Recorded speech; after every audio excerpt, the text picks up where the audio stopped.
Ils étaient plus d'une centaine de gilets jaunes répartis le long de la route et aux différentes entrées de l'entreprise d'Angèle à attendre la ministre. Et à son arrivée, ils n'ont pas caché leur colère.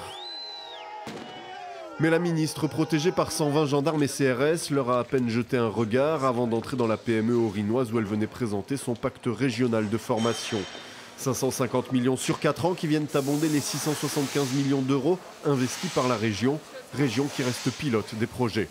Nous avons surtout des systèmes aujourd'hui qui sont innovants, beaucoup plus souples, avec Pôle emploi, où nous pouvons répondre par bassin d'emploi, dans une collectivité, au sein d'une entreprise, dans une vallée, sur un territoire en ville, aux besoins spécifiques. Ça peut concerner 2 personnes, ça peut concerner 8 personnes, ça peut concerner 30 personnes. En fonction des besoins, nous allons pouvoir y répondre très rapidement. Un plan axé dans la région sur l'apprentissage des langues et l'aide individualisée à la mobilité et à la garde d'enfants pendant la formation. Pour Muriel Pénicaud, c'est une partie de la réponse gouvernementale à la crise sociale.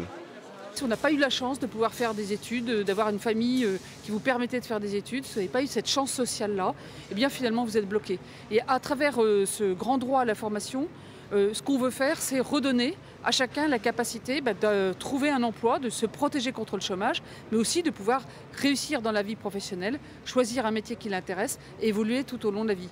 Pour autant, ce n'est qu'un conseiller de la ministre qui a reçu 5 représentants des Gilets jaunes venus de tous les ronds-points du département et même de Belfort. Pour eux, c'est un nouveau signe de mépris. Ne pas nous rencontrer, c'est ne pas rencontrer le peuple. Le peuple qui ne connaissent pas et ils vivent sur une autre planète, la planète bisounours. Ils ne connaissent pas le prix d'une baguette de pain, d'un petit pain, mais ils ne savent pas ce que c'est la vie. Tandis que nous, le peuple d'en bas, on veut une forte augmentation de salaire.